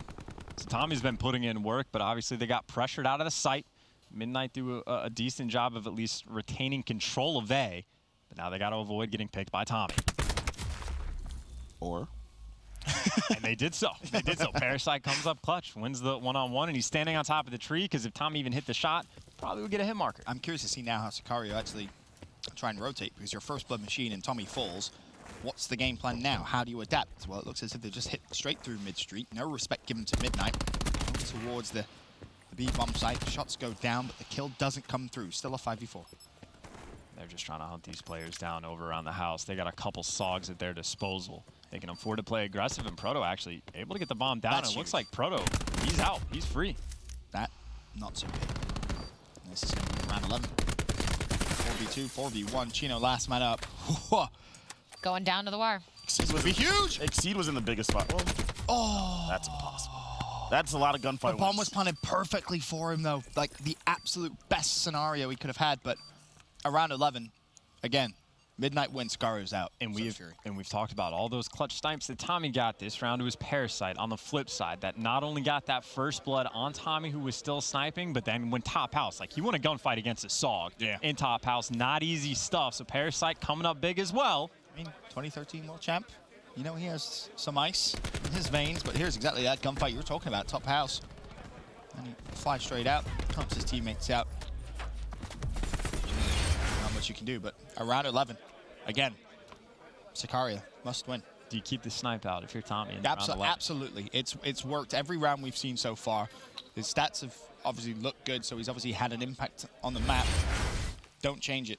Force Midnight to play around. You almost hit the shot onto Frosty, but that should give him information. It's going to be A, and that fight is going to come in very fast. Sicario do well just to get out and play their life. Now you're looking at the retake. The bomb's going to get planted. It is just that true 5 versus 5 retake, and, well, no players are going to have their specialists, but a couple getting close, so keep that in the back of your mind, but it's all about the guns now. It's not even going to matter. Even if you get it, I don't even think you're going to have time to even use it.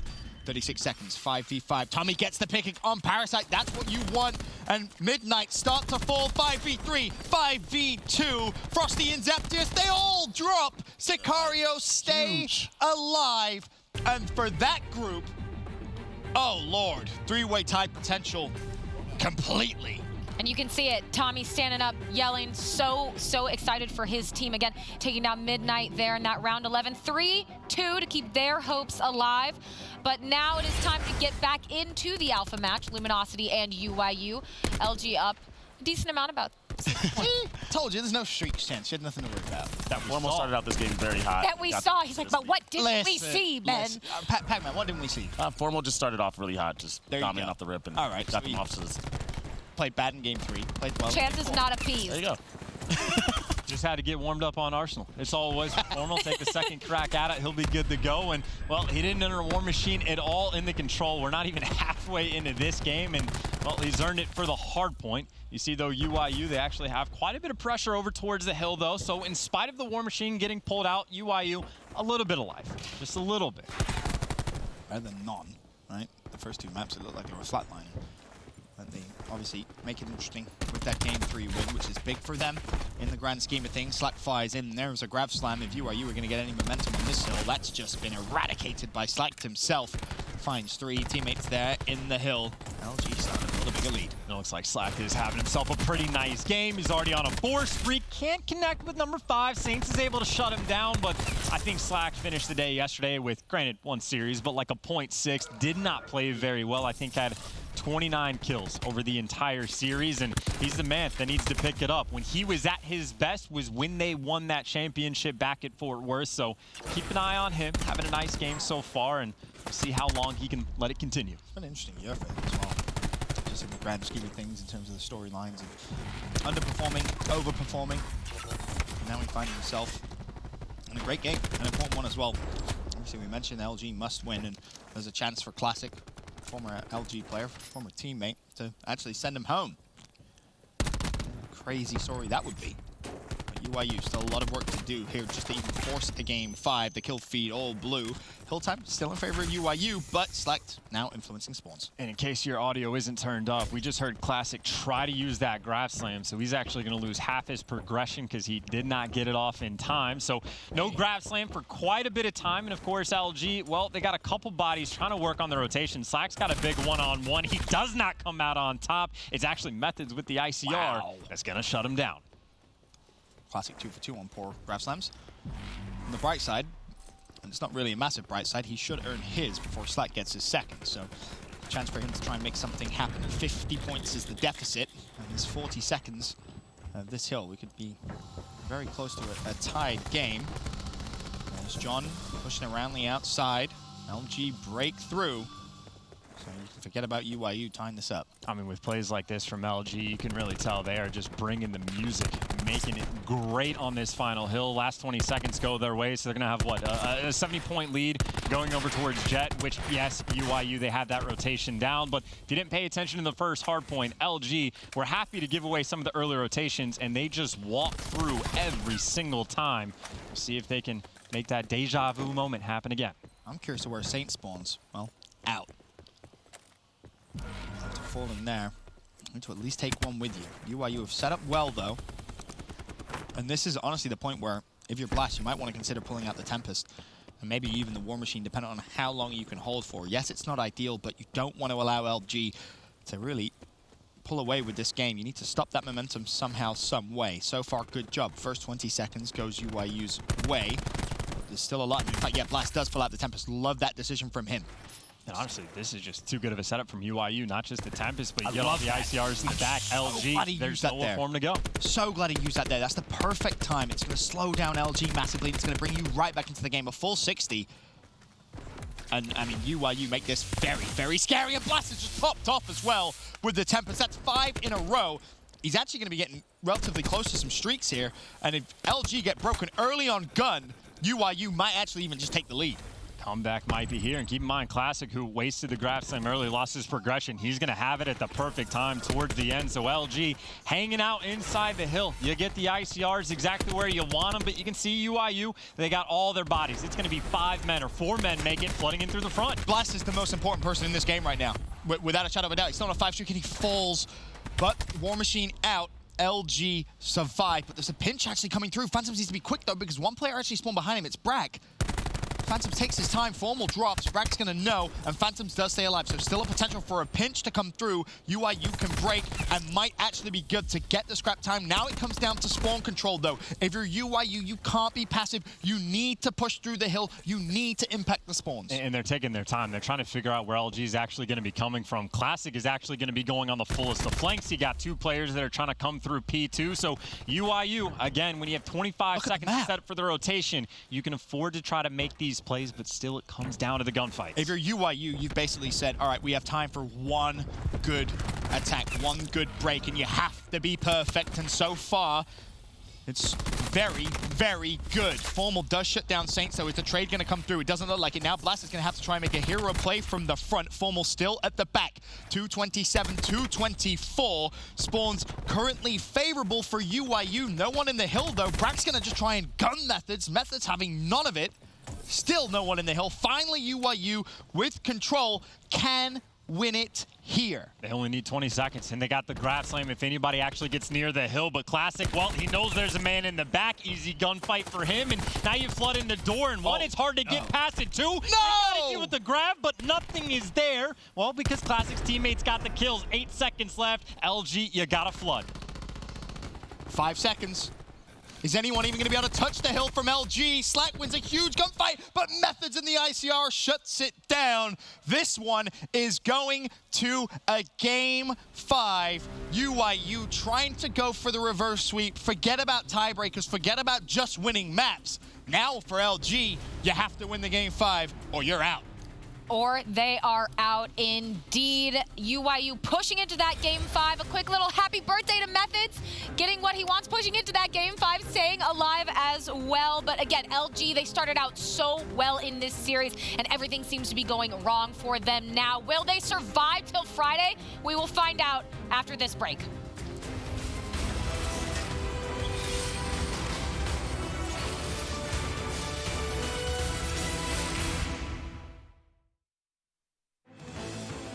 Call of Duty World League is brought to you by Mountain Dew Amp Game Fuel, the official beverage of the CWL.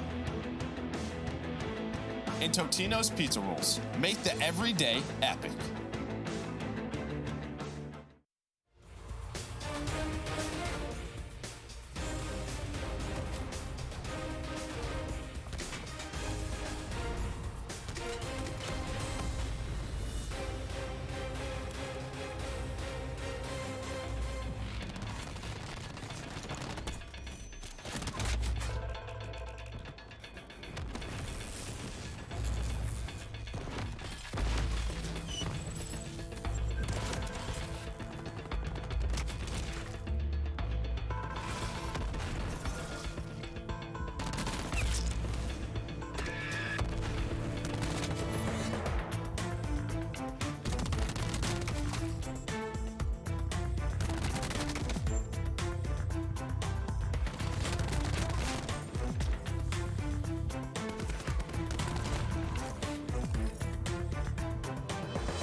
Mountain Dew Amp Game Fuel.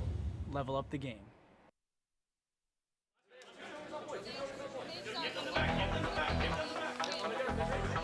For LG, things are not looking particularly ideal. They started out against UYU looking so strong, looking like they had all the life in the world. Everything they were missing yesterday, they had today, and now it's game 5. And tiebreakers, they have to be very, very seen concerned. a bunch of reverse sweeps, but I feel like this is one of the more drastic turnarounds that we've seen, because those first 2 games LG was dominant, absolutely dominant. We were just like, just win a map. That's what we were saying. And now you can go ahead and win this series. They look good. It's nuts, right? Because LG yesterday, terrible. They come in today, oh, okay, LG's back to normal. There they are, yeah. Now all of a sudden, well, we're going to a game 5 where you could get reverse sweep to be knocked out of champs. Not the best thing that could be going on for LG right now. And of course, worst case scenario for UYU, even if they do lose this, they've done well just in map count to keep it close and also give them an advantage come a 3-way tie, if that happens. I was going to say, in my mind, I'm trying to debate on like who I'm more nervous for, LG or UYU. LG. Before map 1, it was definitely LG. Then we saw like the first 2 maps, and I'm like, okay, LG is actually fine. Now I'm worried about UYU, and now we're back to the point where I'm like, LG might be taking that early exit for a top 32 or 24 or whatever it's going to be, but potentially no Friday. Yeah, I mean, that's, again, we said it. The first 2 maps, they looked like they'd be all right, and then suddenly, again. As soon as map 2 was over, my mindset switched completely towards UYU's predictions and what's going to go on with them. I just thought LG was going to win. Now it's like, we could see 2 of our potential top 6 teams out before bracket play with the Gen G and LG just gone. 2 teams that people could predict to win the tournament. Out. Yep. Nuts. That's Champs for you. Today's not disappointing. Very beginning of the day, and maybe LG's done. First series. There's so many more after this. To win? Was it Gen G or was it LG? I don't know, but it looks like. Well, it depends. Who looks the strongest? That's probably who he's going to pick to win. Well, he did that, and one of them's out. The other one is a map away from being out. Tough scenes, but there you can see it. Starting out so hot. 250, 121, a 6-1 S&D, those first 2 maps, and then just getting pummeled, letting things slide away. Maps 3 and 4. One more chance. They are out. Pat, who you got? Game 5. LG. You got LG. Yeah. Katie? LG. Chance? If I've learned anything, it's that UYU is amazing at Arsenal and horrible at Gridlock. And, well, Game 5, apparently it's Arsenal, so UYU, they might have the momentum, they might have the map pick, but, yeah, no, I'll go UYU. I think LG go home. Okay. All right. Pressure's We'll see. Who has the ice? Casters v. the desk. I like it. Yeah. See who wins. Well, LG must win or you're out. UYU, pressure on. A lot of pressure indeed. Classic could knock his former team out of Champs before they even get to bracket play. Formal with the sniper rifle at round 1. He's been so-so throughout this series. Blast will be trying to counter snipe on the side of UYU. Backsteps, and well, you might see that fight any second now. And LG, they are just playing for picks so hard, but Blast, this is meant to be his wheelhouse. He has played a ton of wagers over the past couple weeks preparing for situations like this, but while Blast is looking for the pick, LG, they have wrapped that bomb over towards the B site, and Methods, well, he might be spotting out the information, but it might be a bit of a loop-de-doop. The bomb is actually leaving despite the fact that LG just got those first 2 kills, and, well, now the bomb might be getting planted at A, and you can see UYU none the wiser. They got juked.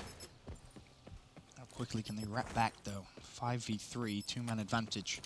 You're looking to try and cherry pick a free kill, but you may get there from Skies. Instead, Formal finds 3, 2 or 1 of which was his teammate.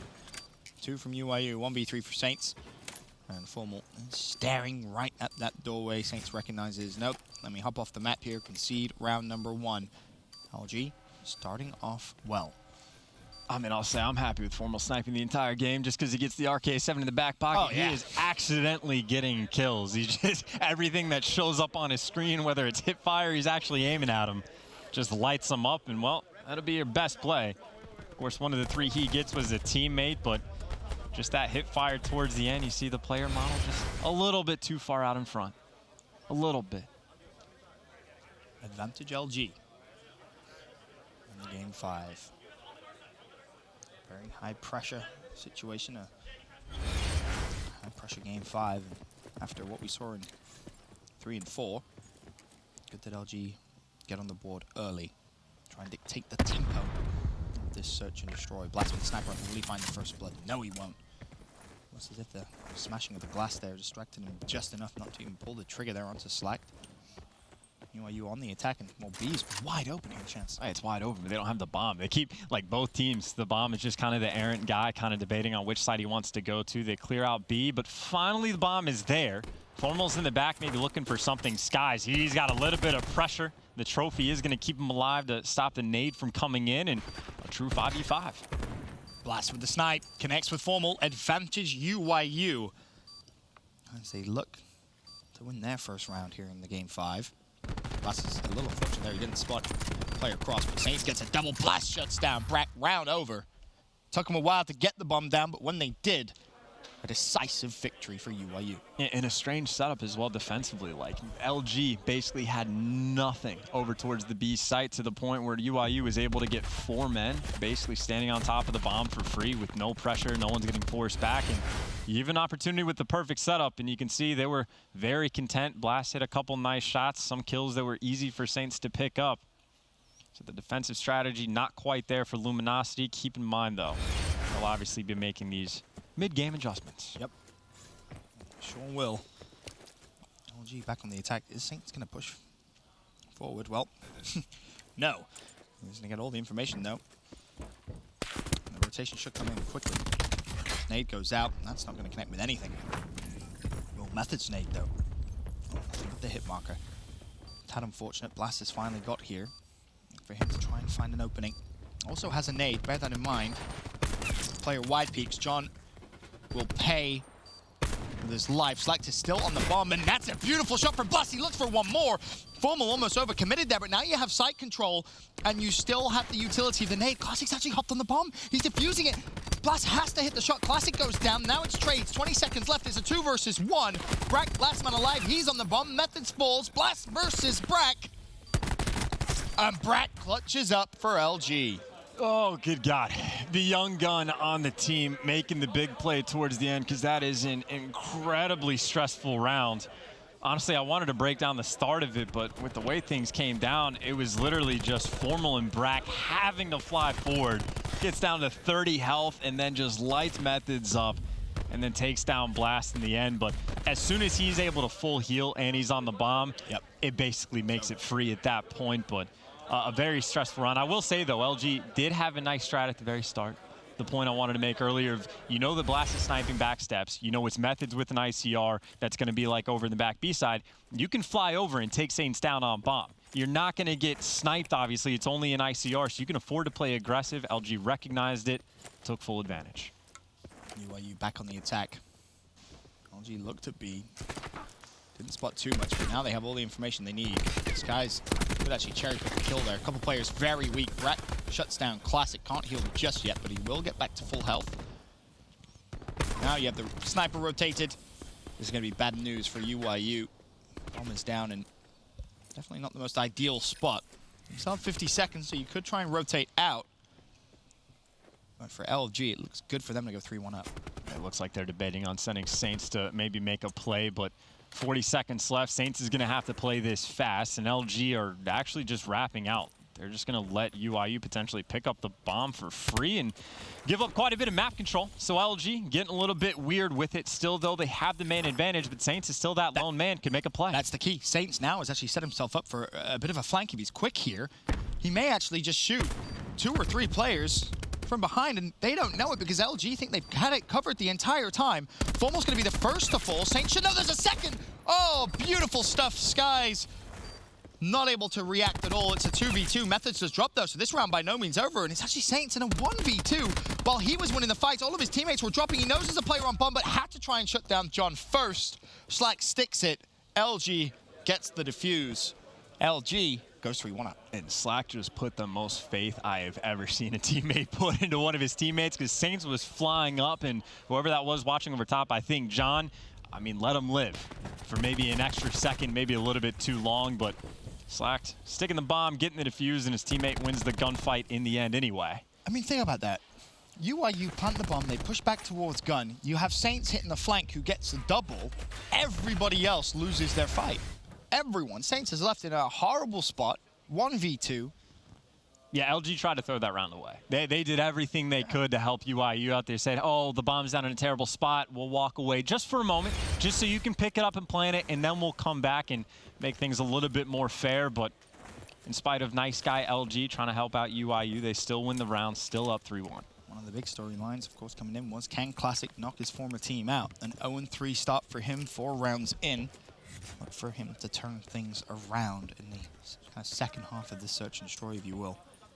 Been a very slow game so far for him. Nade out for Methods. That should at least get a hit marker. It does. Information gathered. And number 5, Slack, the bomb carrier. So far, he's just kind of hanging out in LG's lobby, waiting for his teammates to give him the information on where he needs to push. And as soon as they get the opening, they'll fly. And Saints got caught out being hyper aggressive by himself over towards gun, and well, now Classics just effectively one man with 2 players in lobby. He takes one down, but does get traded off by Slack. And well, you got lone man after lone man from UYU falling like flies. Phantoms is the next one on the hit list, and well, Methods in the back for the 1v4. All of his teammates have died around the map, and well, no positioning, no health, no chance in this round. Brack will find the final kill. LG walking through UYU in this game 5. I mean, this just looks like the UYU we saw map too, right? Just players getting completely caught out on positioning. Just no one's really taking any good team fights, because that was outside of the kill that Classic got on the player in lobby. That was the only actual two-man gunfight UYU was taking. Every single one after that, it was just individual players getting completely caught out by themselves. So the setup was not great. Of course, though, LG, they were able to get the first blood, so that's the way it goes. No sniper for Blast this round. Looks like he's going to wait to see if LG is going to push through A. Could be a hard read. There's 4 players there. Is anyone going to push through? No, they're not. So a late flank could come through. Sky says the information he needs. Once again, trophy out. Almost an identical round to what we saw earlier on. Bomb planted at B. Blast going for a wide flank this time. UYU just simply have to stay alive. You have to buy time for the player hitting the flank. That's the game plan here. He also has a nade. You don't even need to shoot here. Good trigger discipline from Blast. He knows there's 2 players there. First one, Formal will fall. Has to stay alive, but doesn't. And just like that, again, UYU, a great setup. Bomb down, 5v5. You have the post plant you want. You have a player flanking with great trigger discipline. And everybody dies. And it shouldn't collapse like that. It should never be that bad. You should be able to drag more players for LG down with you, especially when you get free kills in the back. Now, admittedly, from the side of UYU, by the time Blast does get there, LG poured in a ton of pressure at the front, but then, like, even how does Blast respond? Like, he gets picked off just an instant second later, like, just throws away his life. No one from UYU doing a good job of staying alive and buying their teammates time at all. This is a team that forced the map 5 seemingly just to collapse unless they can bounce back. Very, very poor from UYU. Game 3, Game 4, they turned things around. 1, 2, and 5 has not been good enough at all. And what could be the last round of this search. LG are on the attack. One more looking for a pick, and unfortunately there he doesn't connect with Classic. Bomb making its way back over towards the B site. Methods is the only player there. Doesn't have a nade yet, but does have a first blood. Nice shots onto bracket advantage UYU. Just annihilates him too, and LG just instantaneous. They're gonna back down, and well, it looks like they're gonna leave John mid-map, maybe for him to try to make a play, but they got the map spread because they need to find a pick-off. Keep in mind, Formal still might be able to snipe someone eventually, but UYU seemingly is not giving them too much to work with. Blast. Dodges Formal's shot, connects with 1. Finally, he falls, but Blast was shut down Slack. A couple of trades have gone through, so we are actually in a 3v3. John is trying to isolate 1 fight. Phantom gets himself a double. Saint shuts down Skies. UYU stay alive. And nice plays from Phantoms, just to be able to pick up 2 over on the Jet Heady, because there was definitely an opening there for LG, and I think even more so, just the 1 shot that Formal misses on Blast. You hit that one early, then the trade doesn't come in from the Blast with the pistol over towards Jet, and things could have been different. That's why you got to make sure you hit the shots early, hit the shots often. So UYU that time, they got the first blood, they won the round. LG just need 1 more. And this game 5 is over and LG stay alive. Of course, at that point, the 3-way tie in the pool is spicy to say the least. First blood from Blast.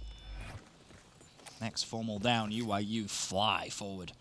Be careful, John. You don't want to overpeak. And Blast does still have that nade. Yep, thinking about back steps. Don't want to invest it just yet. No one flanking. Back steps would be perfect now. Little short. John stays alive. Slack just sneakily push through vent. And there's one thing so far this game we've learned. UYU's post-plant setups haven't been great. Admittedly, that's over towards B. Post-plant A seems wonderful. Win the round quickly. Get it over and done with. 5-3. UYU slowly but surely coming back into game 5. And these first bloods have been incredibly impactful, really, for which either team gets it. Obviously, this is Blast. I mean, aptly so. Best play. Just you get that first blood. Everyone else for LG just backs down, fearful of the sniper. And you give up that bomb plant for free. That 4v5 retake is not very fun. Saw the Slack that, or the position Slack put himself in to try to make a play, and it's just a death trap, being that lone man with the SOG trying to be aggressive. 3 more rounds UYU needs. Method has been huge at B for UYU on the defensive side.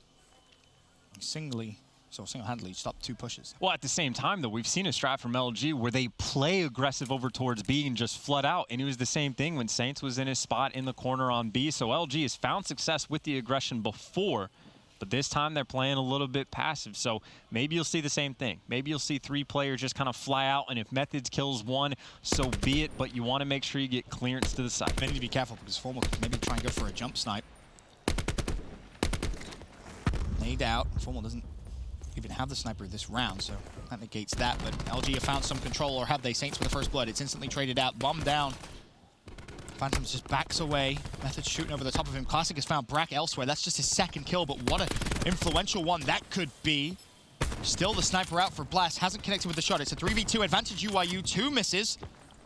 Skies lives to fight another day. 3rd miss from Blast, but that's a difficult shot to try and take. Bomb is being planted, and somehow LG are still in this. The hit marker comes through. Phantoms knows last player's on Bomb. Formal's 1 shot. Formal finally falls. 3 versus 1. You have site control.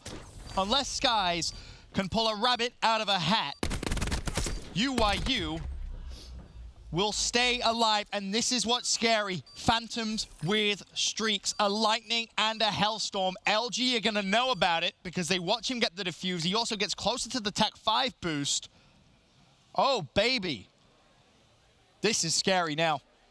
And I think LG missed their window of opportunity. It was the same thing where Saints is in the corner on Bomb. They naded Methods in the back, and they still hesitated and waited about an extra 2 seconds before they flew in. So when all the dust settled and the smoke cleared out, they were down a life. And to Skies and Formal's credit, I mean, they made the best of a bad situation, but that bad situation just turned a heck of a lot worse. Operation, don't get picked if you're Phantoms. Stay alive. That's all you have to do. You have so many options now with your streaks, right? You can push either side. Both sides are outside. Post plant, which has been a big problem for UYU. You have streaks now to use.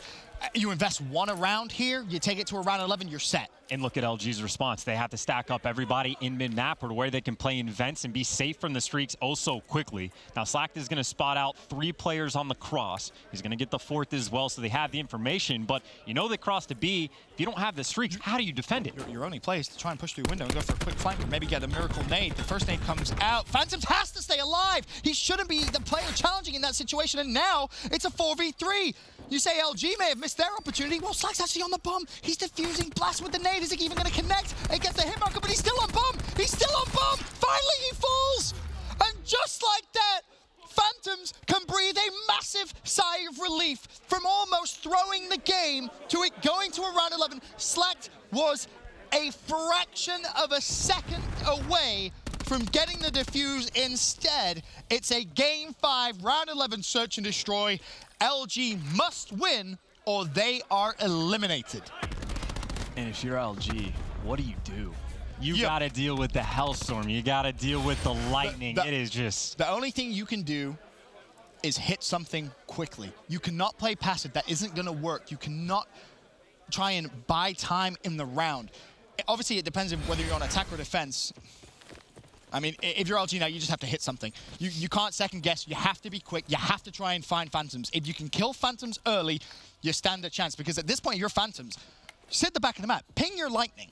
And the flip side for UYU, it just needs to be no one die. Play nice and passive. You can let them sit in mid-map all you want. You let them go to a site before you call the streak in. So don't nade yourself. You got to stay alive. War Machine Saints has actually earned that too. So even if you funnel through lobby, you could be in trouble if you don't have flak. Again, for me, Phantoms is massive. He's actually going to invest the lightning strike now so they have all the information in the world. War Machine still out. LG, your back is truly against the wall. The War Machine again out, connects with a couple of hit markers. John tries to fly through, but it's a team kill. Saints has shut down Blast, who was also close to streaks. It's all going wrong for UYU. You have to use the Hellstorm, but Formal could actually shut down Phantoms. He needs to be careful not to team kill himself. He's run straight over him. He trades. Now it's a 2 versus 1. Skies, last man up. Spot Saints. Has him one shot. Methods is there as well, but he scrambles away. 20 seconds left, and Skies must plant the bomb. Methods is going to see him. Shots go down. He hopped off bomb though, and Methods is going to know it. Methods is going to have to come out for the challenge. 9 seconds left. Does Methods fly? Does Methods fly to try to take this gunfight? You can't wallbang it. He's waiting for him to stand up. Skies is one shot. Sky scrambles away. Ring around the rosy. Methods. Is he going to be able to win it? This is the most nerve-wracking 1v1 you may ever see. Sky's one-shot. Methods charges. Sky still scrambles away. Slide forward. Oh my God! LG! LG, stay alive! Oh my God! What? What? That's why you pick up Skies. Don't get me wrong, that was a horrible 1v1 on so many accounts. A Game 5, Round 11, a must-win gunfight, 1v1 for LG to stay alive. It starts before that. They have a 2v1. They have a 2v1. On the back steps, Saints has no need to die on the back steps, and it comes down to this situation. That was incredible. That is bar none the most stressful round of Search and Destroy I've ever watched. Bar none. The amount of perfection that entire setup was for UYU. You get a man with the Hellstorm and Lightning to play the back. Suddenly you have a War Machine to lock down inside and then scared to use it on the players sitting inside a lobby, just taking random pop shots instead of killing the man in the corner, and then you team kill. I just have flashbacks of like then you team kill. Black Ops 2 champs, grand final.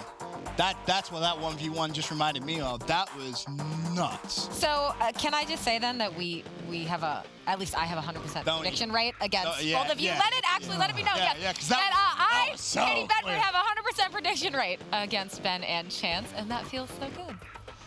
He should have been more aggressive too by planting the bomb. That was amazing. You should have closed the gap, but a lot more than that. I understand he has an ICR. He doesn't want to get caught sprinting it, but first of all, you have to dissect that whole round 11. You have 2 streaks of your UYU, right? Now you use the Lightning early, but then you also get a War Machine.